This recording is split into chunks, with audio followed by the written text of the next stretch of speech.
Hello and welcome to the Columbia Daily Tribune's Behind the Stripes webcast. This is sports editor Joe Walljasper along with Tribune beat writer Dave Matter. Dave, Missouri coming off probably its most impressive game of the year. They go to Texas A&M, they win 30-9.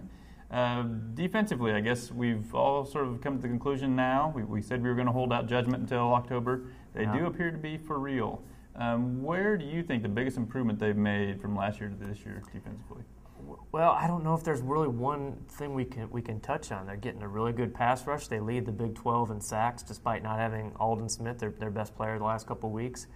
They're really good in pass coverage.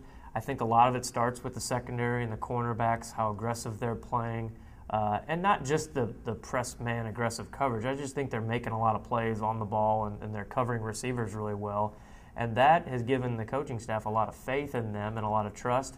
And when you have that, you can take a few more gambles. You can blitz more often with your linebackers and your safeties. They sent a lot of blitzes on Saturday without leaving any safety over the top at all, and just leaving the middle of the field wide open. And that you do that only when you really trust your corners to cover. And they were covering some good receivers. So I think it starts with those guys on the outside, Kevin Rutland and Carl Geddes, and the way they're playing, and they're seniors. They've been through all the wars in the Big 12, and now it seems to be really paying off. Yeah, I would agree. The corner play, I guess, is the thing that catches my eye.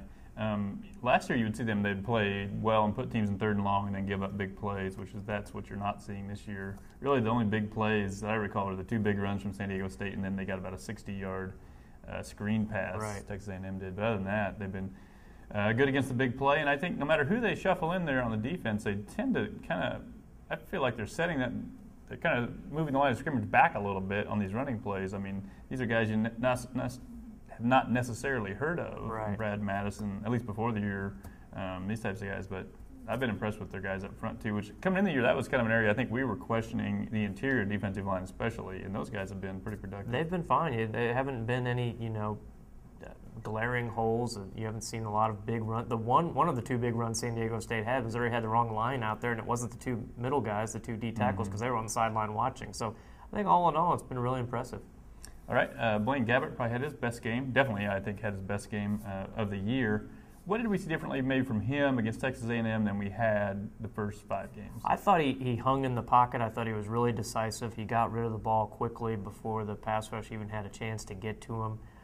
Sometimes a little too decisive early on. It seemed like they had some screens set up or a couple throws to the tailback out of the backfield that just didn't go anywhere. But as the game went on, he just seemed to have a really good feel for whatever the defense was throwing at him, and he had a good feel for where he was throwing the ball. Just really decisive, and he didn't run around. And that was, I think, a real key. You mentioned it when we did this a week ago, that could be a blessing in disguise, that injury, because he wasn't going to be as mobile, and it seemed to work out that way.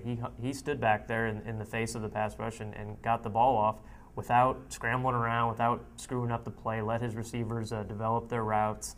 And it really paid off, because that was the best we've seen him this year, maybe even the best last year considering all the circumstances. That was the biggest crowd he's ever played in front of as the starting quarterback. Had the injury, decent defense. They did a decent job against Ryan Mallett the week before from Arkansas. So, yeah, I just think it was the best we've seen of him maybe in the last 2 years. Yeah, I think the whole key for him is when he can just stay in the pocket. Their line is actually, it's a pretty good offensive line. Coming into the season, that was one of their team's strengths. I think you just kind of trust them that you're not gonna get killed. Especially a lot of teams aren't even rushing that many guys against them. The other thing is he spread the ball around more than he did early in the year. You got Wes Kemp involved, you got Jarrell Jackson, and some of that I'm sure is those guys getting healthy, in the case of Jackson, getting healthy, and Kemp working to get open. But he looked at them more too. I think they were a little too fixated on T.J. Moe and Agnew early in the season. This offense, if it isn't going to run the ball, it at least has to be diverse in who it passes the ball to, and I think that was the case against A&M. And I think that might be working for him now, because defenses come in expecting to stop those two middle guys and maybe leaving some things open for the guys on the outside, which we saw on Saturday. All right, so Missouri undefeated. They move up to number 18 in the AP poll. The computers love them in the BCS poll. They're all the way up to 11, so exciting times on that front. Now Oklahoma comes to town. They are number 1 in the BCS poll. College GameDay will be in town, which I know is exciting to fans. What sort of impact do you think that can have on a program? I think it's kind of a statement. Obviously they wouldn't be coming here if it were Missouri, Iowa State. I mean, part of it has to do with the matchup. But I think it's sort of a milestone for your program. You've at least gotten to the point where the national media, the big guys at ESPN are paying attention to you, to where they want to host their popular morning show at your on your campus. And it's great for exposure, like Gary Pinkel talked about yesterday. It's a no-brainer. It's great for recruiting, and they'll make sure that all their recruits know about this. If they're not there, they'll be watching. So it's just a shot in the arm for the program, something they've been waiting for a long time, and I think it's going to be great for the city on Saturday, great for the campus and everyone involved, really. All right, and then the tradition there, they'll have a guest picker, someone with ties to Missouri. Who's your choice? I got to go with John Hamm, Don Draper from Mad Men. I think he's such a popular actor right now. I think if you can delve out to the entertainment realm, get away from sports a little bit, it can make for an interesting segment there. He's definitely my wife's choice, so I think he'll be popular with the female segment of fans. If you can't get him, I think Brad Smith's a great choice. The Jets are off this weekend. I think he'd get like a hero's welcome when he steps out of that van and onto the set if he should show up. I know Missouri has reached out to him. They, as of yesterday, hadn't heard back yet.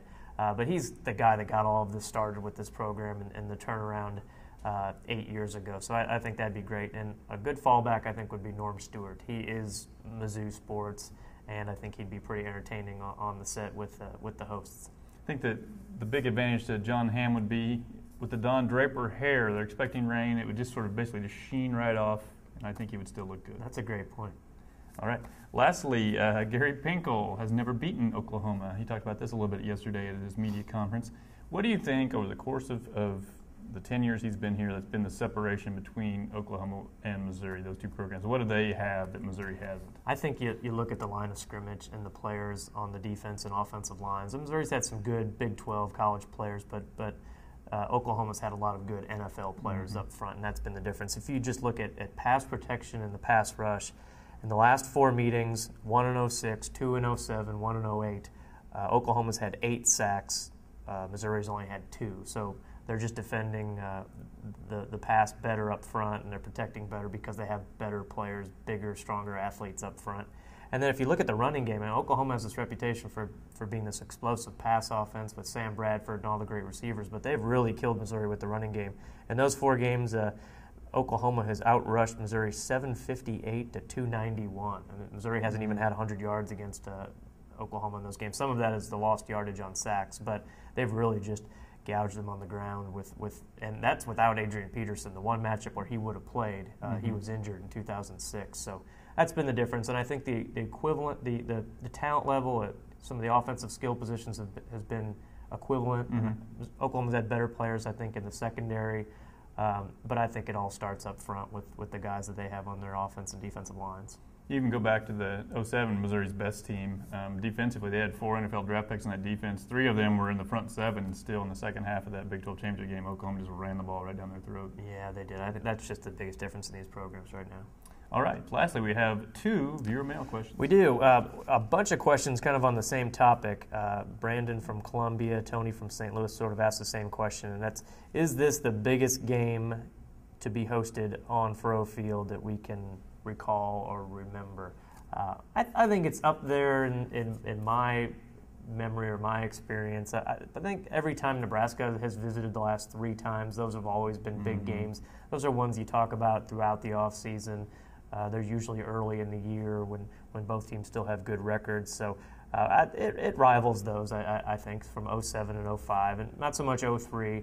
But the last 2 visits from Oklahoma, and 09, obviously, last year, the Thursday night game, all the build-up surrounding that one. I think what puts the Nebraska games ahead of this one is that I think there's some more dislike towards Nebraska from Missouri. I don't think there's any particular hard feelings towards Oklahoma from Missouri, but I think Nebraska has developed into not a Kansas rivalry, but kind of a 1B to that 1A. Sure, and I think the stakes for this one are much more big picture. Like you mentioned, Gary Pinkel's never beaten Oklahoma. This is one of the last barriers or the last hurdles that this program hasn't gotten past under Pinkel, and a win, I think, would be maybe more symbolic of how far the program has come, because the season obviously wouldn't be over if they go 7-0. They still have some other tough games, including the next week at Nebraska.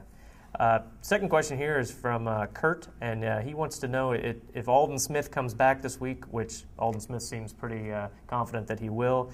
Can that mess with the momentum or any of the continuity that Missouri's had on defense the last few weeks? Well, if it does, I don't think it really matters. I think you sacrifice any continuity you might have if you have a player like Aldon Smith coming back on your defense. The pass rush has been great without him. I can only imagine it'll get better if he's back and healthy, because he is, I think the best player on this team when healthy. I think he's one of the best pass rushers in the Big 12, if not the country. So no brainer. If he's ready, you bring him back, and you just hope continuity continues. They were going to play all those guys anyway. I mean, right. It's not like they only play the starters. So I don't think there's any continuity. The only issue is if he's out there when he's not healthy and he's so hobbled that he's worse than whoever would be playing otherwise. Sure. But if that's the case, then you just take him out of the game. Sure. Yep. All right. So that wraps it up for this week. Join us next week where we will dissect that Oklahoma game and look ahead to a visit to Nebraska.